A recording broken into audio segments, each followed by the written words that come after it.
What's up, you guys? Hey, I've got another video here. This time I'm talking about leadership. I just want to get a playbook and what can I do as a new graduate or a brand new RT, or just what can I do now if I want to redirect my actions so that I can be the person or the leader that I really want to be. So I really hope you guys enjoy this video. So let me know what you think. Hit that like button, hit that share button, share it to your friends. Let them tell you what they think. Let them tell me what they think in the comments. Just continue to have these conversations about leadership and how we can impact and what we can do ourselves to impact the future.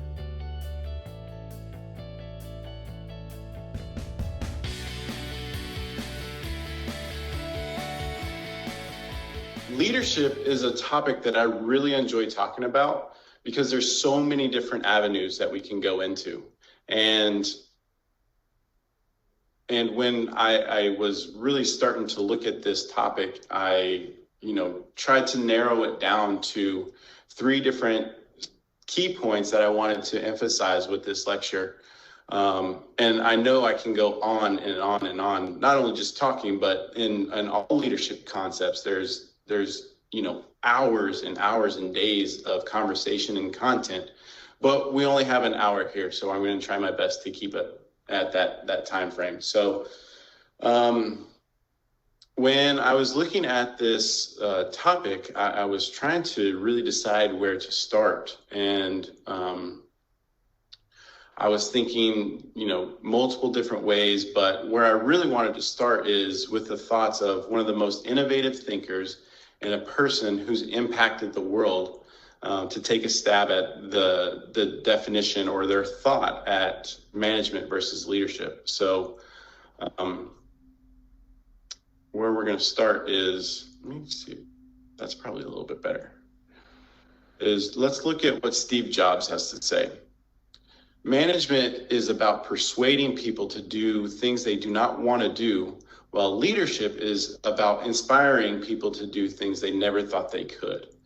So as a manager, with that title, you're kind of forcing people and telling people how to do things. Whereas a leader, they're more thought-provoking, and they're more likely to ask questions, so that the group that they are influencing or they're in front of comes to conclusions on their own. So that's kind of Steve Jobs' approach to this, and I tend to really like that idea. So we're going to start with our first poll.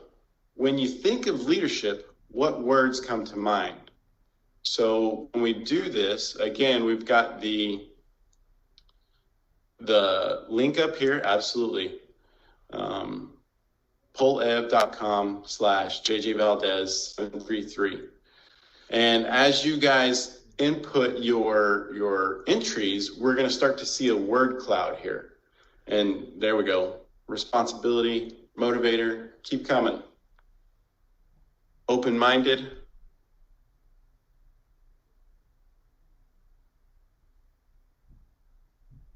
Good, I really like these. Open-minded is my favorite so far. An encourager. And as you guys use kind of the same words, those words will start to get bigger.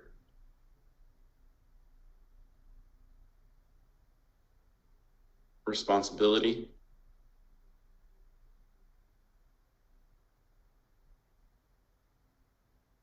Strong. I really wish we had the opportunity to do this again, where I could actually talk to you guys and you guys could talk back. It makes this part a lot more fun and more interactive. Good. Well, it looks like we're slowing down with some of the responses. Open-minded, that strong, empowering. Good. I love it. I love it.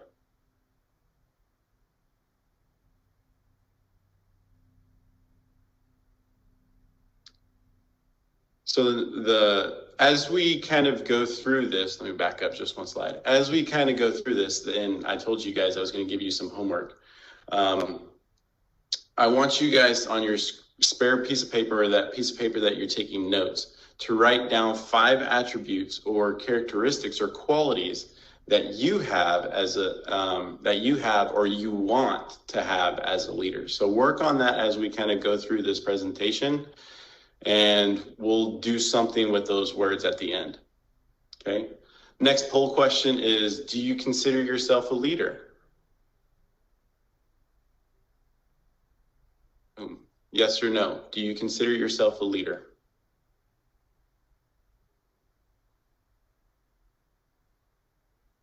(50-50).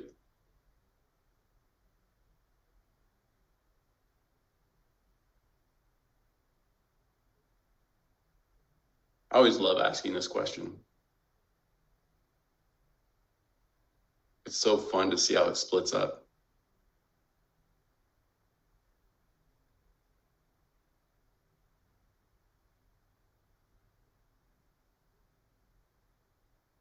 Okay. So more than half of you feel like you are not a leader.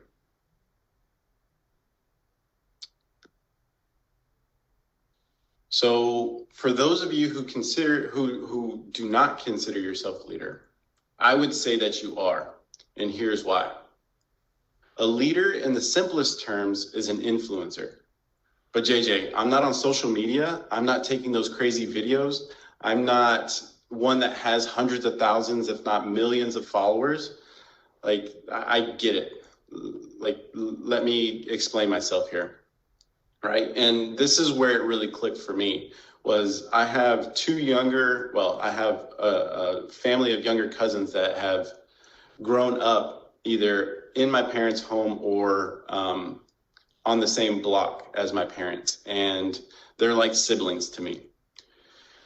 And the middle child, Malia, she used to love to want to run around with me, whether that was, errands, going to the store, going to a sports event, whatever it was, the movies. She always wanted to hang out with me, and I loved it, right? But I used to always tell her that she needed to hurry up or I was going to leave her.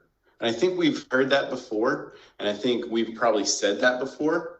And it really hit home when one day the youngest cousin asked if she could come with us as well. And of course, I was open to that idea, and but then I watched a scene kind of unfold, and Malia, she used the exact same language to hurry her younger sister Sierra along, and she said, "You need to hurry up or we're going to leave you." And at the time, Sierra was a toddler. So all she heard was, "I'm getting left and no, I don't get to go." So you can imagine like the panic from this toddler who's getting told no and that she's going to get left, and just an eruption of tears that followed from Malia telling her, "No, you need to," or telling her she needed to hurry up or she was going to get left. And I was just thinking, what had I created? What did I just watch? What had I instilled? What did I influence into the next generation of my family? And when I was home for Christmas this past year, I asked them if they remembered that event, and in true younger sibling fashion, Sierra, they both let me know that Sierra does a fantastic job of reminding Malia that event, that memory is seared into her brain, and it's just kind of one of those tragic things that she remembers from her childhood.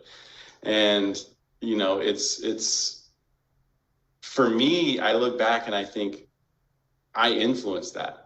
I'm the one that I led Malia to think that was an okay way to communicate. And it opened my eyes to what kind of influence I am and what kind of influence I want to be. And now I know that I have a choice, and that choice is to be either a good influence or a bad influence moving forward. So long story, long story to kind of get to, do you consider yourself a leader? And I would say yes, because leaders influence, and everybody has the opportunity to be an influence. It's either a good influence or a bad influence. We just have to choose which one we're going to be. So leadership, can we just get a playbook? Is the title of my presentation here. And I wish I would have utilized the tools that were available to me when I accepted leadership roles early in my career. And I love my parents dearly. And each one of them has taught me valuable lessons that I put into practice every day. But at the same time, it took me a while to unlearn some of the things that they had taught me as well. For example, growing up, my parents were very stringent, right?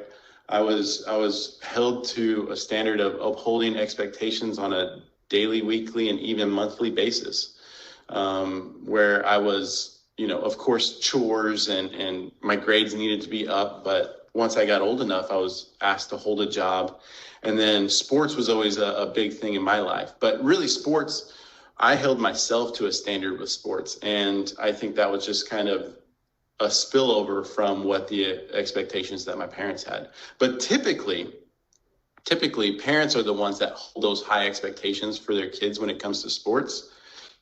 And I had a conversation not long ago with a coach that was kind of telling me this, and it was kind of one of those aha moments for me, because I actually got to coach a youth baseball team, and I had those high expectations for those kids. But most of the time, they just want to do something that they enjoy doing and enjoy some time with their friends, when it's the coaches or the parents that are typically the ones that are asking questions like, why didn't you just swing the bat? Or I think of that movie Friday Night Lights, and with Tim McGraw, when he's that hyperactive parent that went to the state championship when he was in high school, and then he aggressively wraps that duct tape around his son's arms while his son is just clinging to the football because he fumbled during practice. And sorry, I went on a tangent, but that's just kind of the thoughts that I get when parents and teaching and with their kids in sports. But anyways, growing up, my parents, just like most of your parents, I'm sure, had high expectations, and they weren't always communicated in the most effective manner. And that communication style is something that I had to learn to modify. And then also in high school, I had a very demanding baseball coach who was a do it my way, or you can run until you figure it out kind of guy. And let me tell you, I'm a slow learner. I'm very hard-headed and stubborn, and it took me quite some time to figure this out. Many of my friends thought I was in the wrong sport, or at least wearing the wrong gear or the wrong t-shirt because it had baseball written on it. But I ran so much, they thought I was part of the track team. But I tell you those things because whenever I accepted these leadership roles, I had this very authoritarian style, like my baseball coach and like that parent from like Tim McGraw and Friday Night Lights. And it was a do it my way or get out of the way type approach. And that proved to be wildly ineffective. So I had a lot of growth, and I had a lot to change in my perspective and what I thought was appropriate as a leader early in my career. As 5 to 7 years ago, I was one that I didn't see myself ever kind of being labeled as a leader, and I could identify with those of you who said that you don't see yourself as a leader, and I could identify myself as that kind of person. But it was because outside of the work realm, I wasn't making very sound decisions. And again, that communicator or poor communicator in that authoritarian style of do it my way or do as I say, not as I do, did not bode well for me. So it's taking quite a bit of time for me to transition from that sort of style and that sort of thinking to adapt kind of a more approachable style whenever it comes to my leadership. And this illustration really hits home for me. It's one that I very much see in myself, or I saw in myself, where I was sitting kind of at the head of things or on the throne, pointing my fingers, saying, this is the way to do things. And it's a very archaic way of thinking. And I love how the graphic looks like it could have been drawn or engraved in caveman times and walls of caves. But I had to unlearn this my way mentality. There was a shift in my mindset, and now I value and I try to do my very best to lead by an example.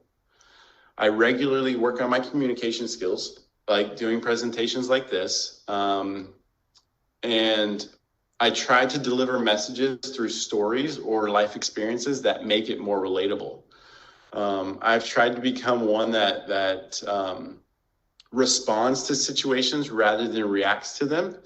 I used to be one that would listen while somebody's talking to me, but I was thinking of solutions or what I wanted to say in a immediate fashion, and not necessarily truly hear the message that was being delivered to me. So now I've had to turn off my solution seeker brain and open up my ears so that I could truly hear what was being communicated to me. So these are a couple of things that I've been working on myself. I've also come to realize, especially with the story that I shared about my cousins and some of the folks that I've had the opportunity to influence in the hospital realm, and I've had a chance to impact those around me. Again, that question goes back to, am I going to be a good influence or am I going to be a bad one? Let me give you one last visual to drive this point home. Okay, so close your eyes and imagine a string on a flat surface. We'll call it a table, right? Imagine that string on a table and you want to move that string in the direction of your choice. Or in other terms, you have a vision for your department and you want to shift the mindsets of your peers for something better or something different, and just something in a different direction from what we've always done. And you place your finger behind the string with the intention of moving that string, and you push it across the table. Does it go in the direction you want it to? What would happen if you changed your perspective of pointing your finger and pushing from the mountaintop or from behind your desk and pointing from your office to now say, let's place my finger in front of the string and now pull it across the table? What happens then? Does the string follow you? Does it go along with what you're portraying, that example, you're leading by example? Does it follow your lead? Leading by example is it will be a cash advance for your credibility. So that is something that I've heard in my past, and it's something that I've definitely tried to embrace and really own and put into my practice as a leader. The next guy you may recognize, his name's John Maxwell. He's a renowned speaker in leadership and in faith. He has decades of experience developing leaders and shares an interaction with one of his fans. I think he has a phenomenal question at the end of this for the young man. Let's listen. You've heard me tell the story about the kid when I was speaking at a leadership conference. Speaking to about 1,000 people, everybody was having a good time taking notes. I'm at the end of my day, I'm signing books for the last time, and this kid comes up to sign his book, and he said, this is amazing. You're doing all this leadership stuff, and people are laughing and loving and clapping and cheering and taking notes and buying books. He said, I've decided today that I want to do what you do.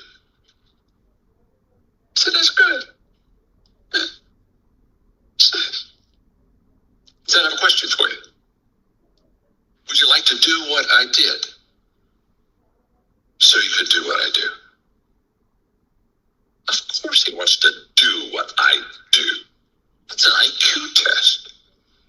The question is not, do you want to do what I do? The question is, do you want to did what I did so you can do what I do? And the problem is we want to do without did. And if you don't did, you're just in doo-doo.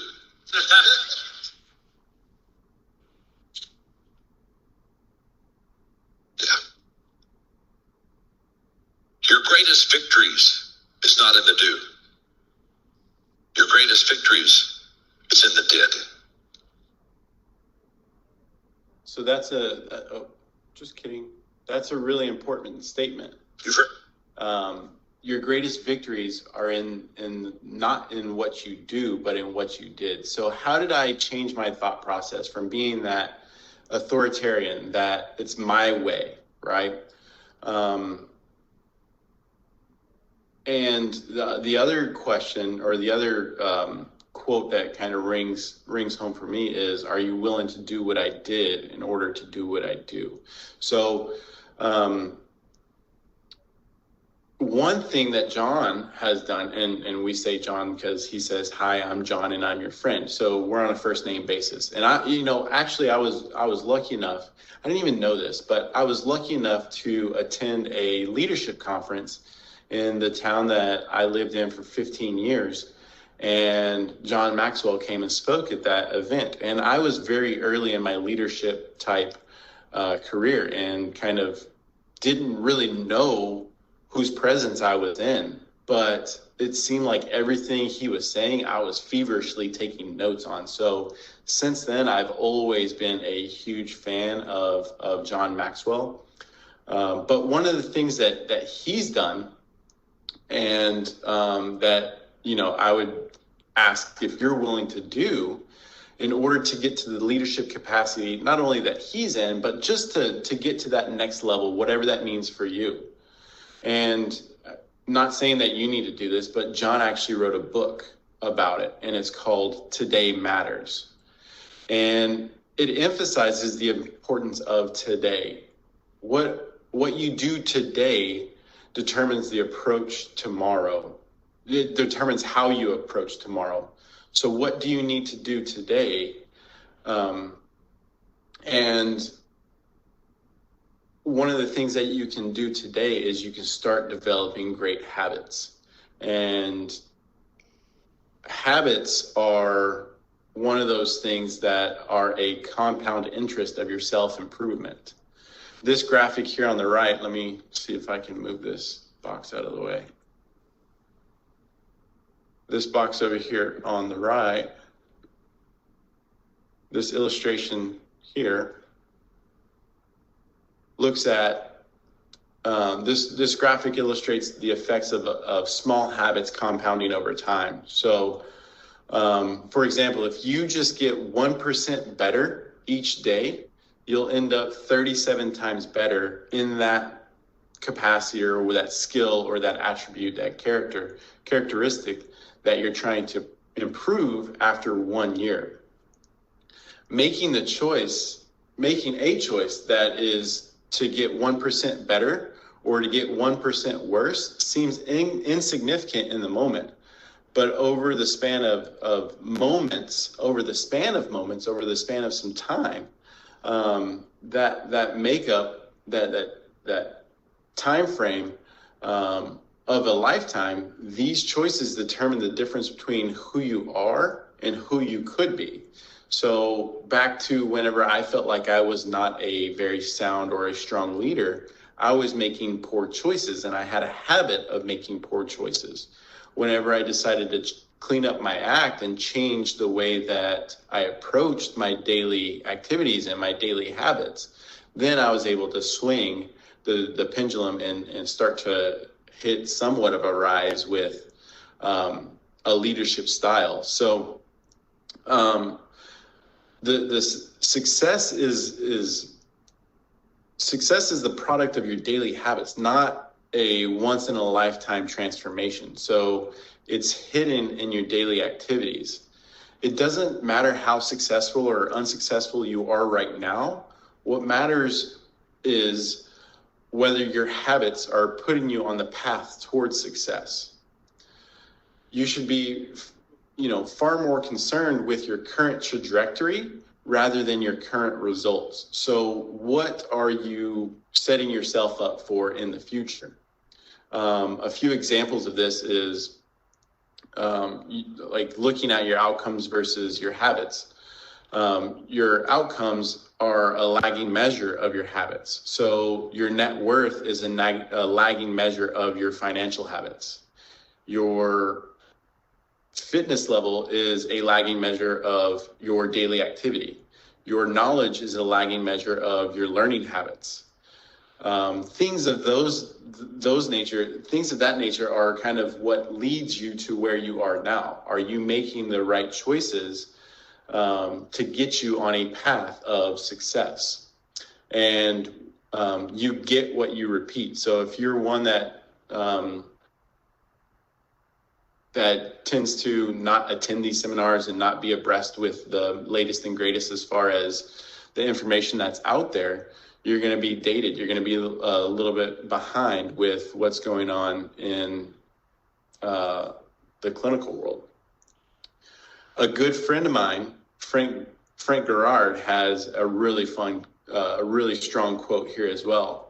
We don't become better in one day, we become better daily. So again, it's easy to overestimate the importance of one defining moment and to underestimate the value of making small improvements on a daily basis. John Maxwell has a quote that I love, and it's, "The secret to success is determined by your daily agenda." So again, what you do every day leads to who you will become. And there's two ways to look at it. You're going to spend every day doing one of two things. You're either going to be repairing or preparing. And what do I mean by that? You're either going to spend your day filled repairing the events from yesterday, or you're going to spend your day preparing for the journey that will lead you to the next milestone or the next destination or that next level of leadership that you're looking for. That next level of communicator, right? That's one of the things that I really try to improve and try to work on is that communication skills and my leadership style.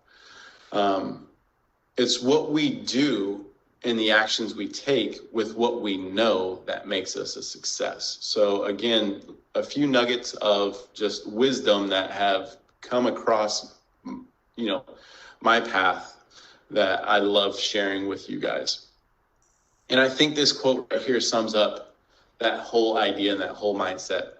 People don't decide their future, they decide their habits, and their habits decide their future. So again, what you do on a daily basis will influence the trajectory that you're on. A good friend of mine, others have referred to this guy as a dinosaur, but I've actually referred to this guy as my spirit animal before. And he has a powerful statement, and it's this: why is greater than how. And whenever I was brainstorming this topic with him, he and I would have what I like to call mining sessions, where we dig deep into concepts and to different ideas, and we take the time each time we have a conversation or each time we shared a thought or a statement, we dug deeper into that subject matter. And I asked him to share a couple of points that resonated with him from a number of the conversations that we had. So let's see what he has to say.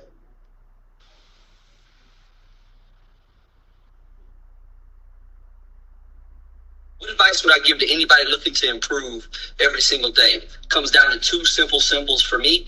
Write these down. Draw a plus sign on your notes if you're taking notes. Understand that the plus sign represents positivity. We're talking about your mindset.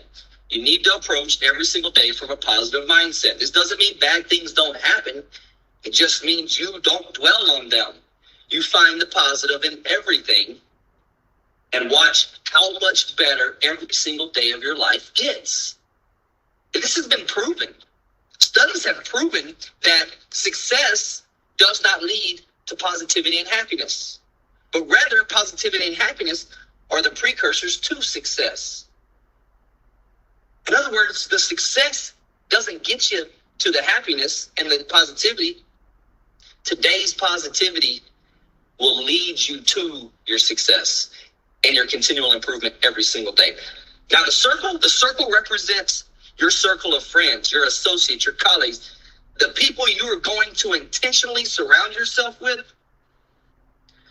and spend time and energy with and on. These people should be like-minded. They should be just as driven. They should be better than you. They should stimulate your mind and invigorate your soul when you spend time with them.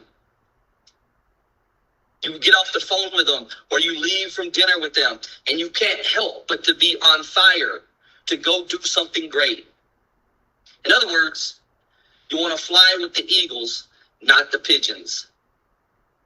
Do those two things every single day.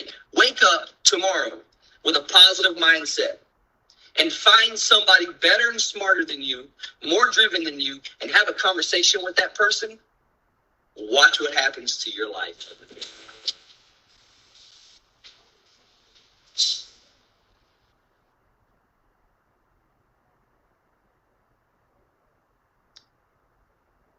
And I think these 2 points right here drive home respiratory coaches or Joe's ideas to a T. Being positive in a negative situation does not make you naive. It's leadership. It's having that vision. It's having that strength that you guys used in the word cloud. It's having that open mind, right?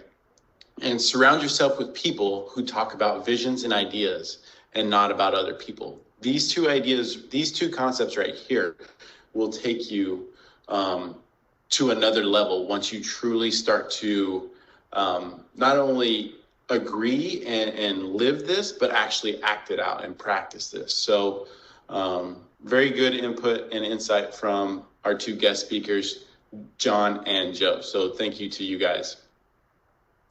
But JJ, why do I want to be a leader? Why do I want to be an influence, right? And why can be this big abstract idea, but why is simply your destination? Why is the reason you work so hard at your daily habits to get that 1% better each day? It's the driving force behind wanting to be that positive influence to the next generation. That is exactly my why. I want the next generation of RT, of clinician, of leader to have a better way of learning besides do as I say, not as I do. I don't want the next generation of RTs to struggle with unlearning bad habits or shortcuts or the real world way of doing things. And the real world way they were taught, especially after practicing them for 5 to 10 years into their career. After discovering or perhaps rediscovering your why, the next step I would suggest is to transition to finding your who. Find that who, that person who models the behavior you want to exhibit. Find that person who has that characteristic, that quality, that attribute that you desire. But not only do you want to find who does those things, you want to be able to identify who does not do those things as well.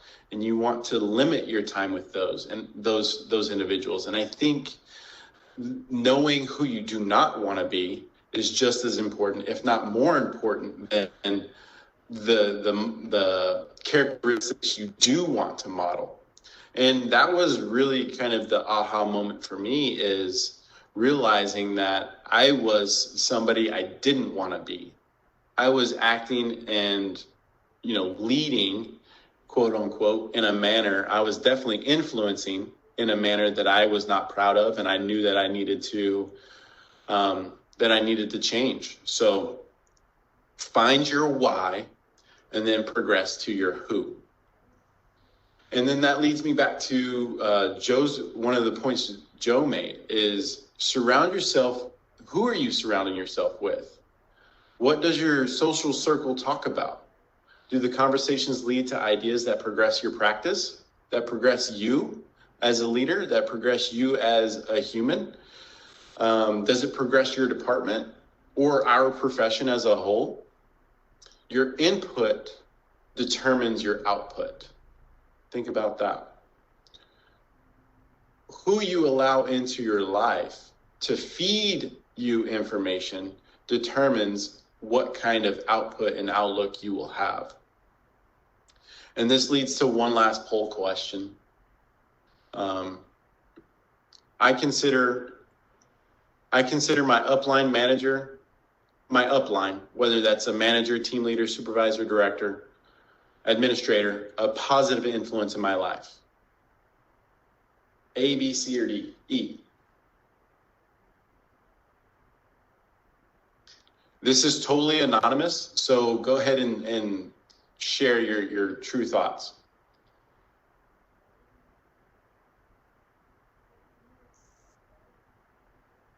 Most agree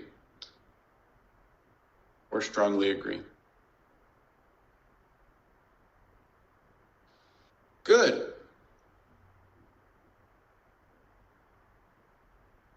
That's fun. I love how these things show up.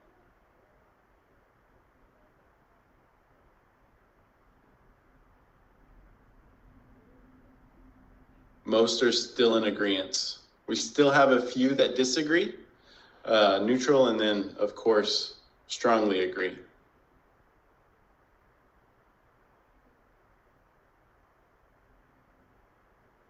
It's like going to the horse races, right? I don't know if you guys have ever done that. I love going to the horse races, right? And you're betting on your horse, and they're, running around the track. Oh, some strongly disagree. Good. Are you guys just doing this to pull my leg? No, I'm kidding. But you have the racetrack, and I love this visual as we kind of progress through this poll. Well, good. It kind of evened out to where we almost have it looks like a third to 2/3. A third are either neutral to disagree, and then 2/3 agree that their upline is a positive influence. So very cool there. Again, you want to look at those social circles and figure out, are they influencing you in a positive or a negative manner? So you might think about that whenever you're hanging around or you're in front of your upline. I want to remind you guys to be working on that list of 5 attributes. Remember the characteristics or qualities that you have or that you want to have as a leader. This diagram right here, this diagram is about visualizing your goals. Well, let's modify that. It's about visualizing your habits or what you want to have.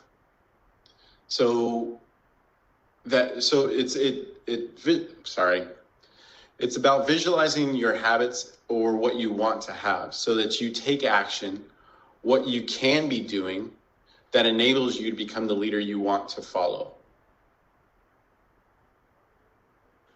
Again, have. What does your who have?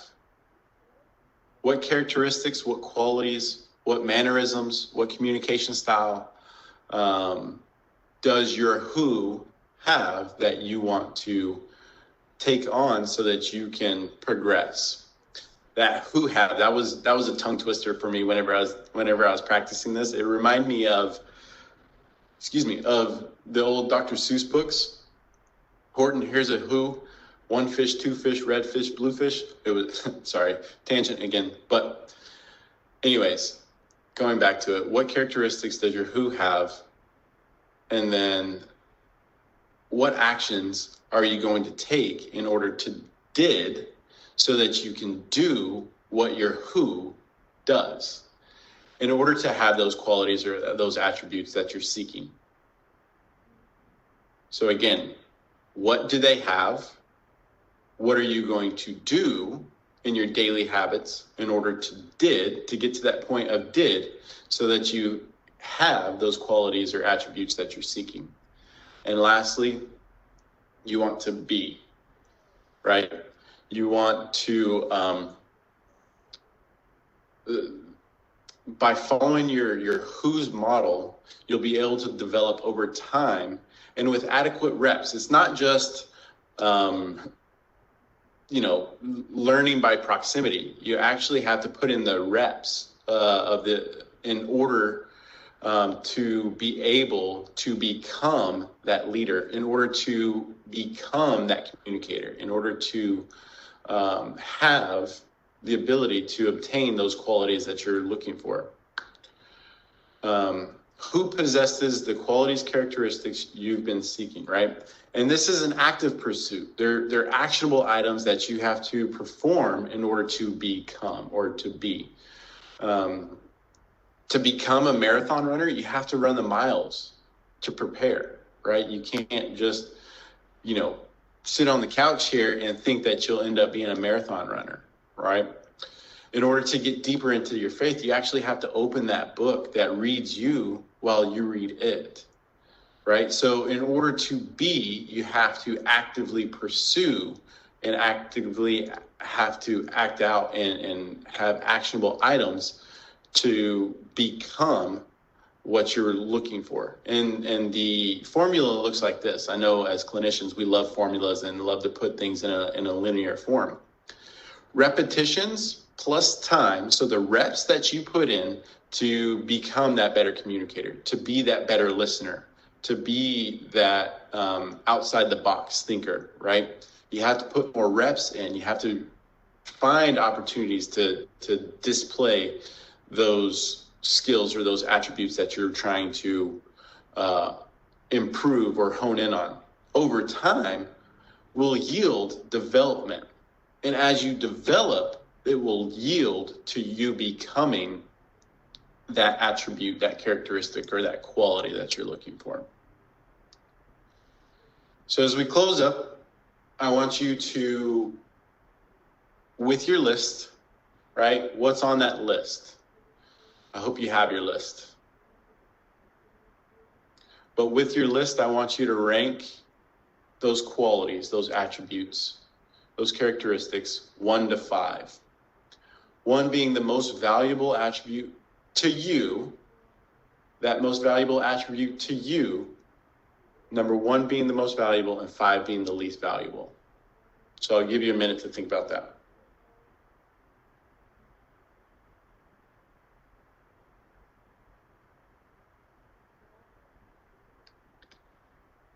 All right, now that you got them numbered, what I want you to do is I want you to cross out number 5. Do the same thing for number 4. Yeah, you guessed it. Do it for number 3 and number 2 as well. Now put a big circle around that number 1 attribute. Make it bold. And this is going to be your non-negotiable quality, characteristic, or attribute. This is what is going to be your North Star. It's going to guide you. It will direct you as you choose to lead by an example. It will guide you as you develop your skills, becoming 1% better every day. It will help you shape your why that then directs you to your who, and your who will model your how. Your who will model your how to achieve greater heights in the journey of becoming the leader you would follow. And I meant to add this in here but my day kind of ran away from me. But I know you guys can see my camera, so I wanted to share this with you guys. And it's kind of fortuitous the way that it showed up today. And not only do you want to be the mentor you wish you had, but you want to be the leader you wish you had. And this came up on my time hop exactly 1 year ago. So that's why I think it was fortuitous that it came up today. So again, just to reiterate, you want to lead by example, get 1% better every day, identify your why, who models your why, and then how can you put into practice those characteristics, attributes, or qualities so that you can then become that mentor or leader you wish you had. Well, you guys, I hope you enjoyed this little topic on leadership. It is one that I truly feel like I've developed, and I've put some new habits into my life so that I can continue to progress and become that leader that I ultimately want to be, that influencer that I ultimately want to be. So let me know in the comments. Be sure you share this with your friends. Let me know if you like it, if you don't like it. We just need to have more dialogues about these types of topics. Directly following this video right here is going to be my contact information. You can scan that with your phone and you can get a hold of me at any point, anytime. I am always happy to have more conversations and to answer any of you guys' questions. Hope you guys enjoyed it. Thanks.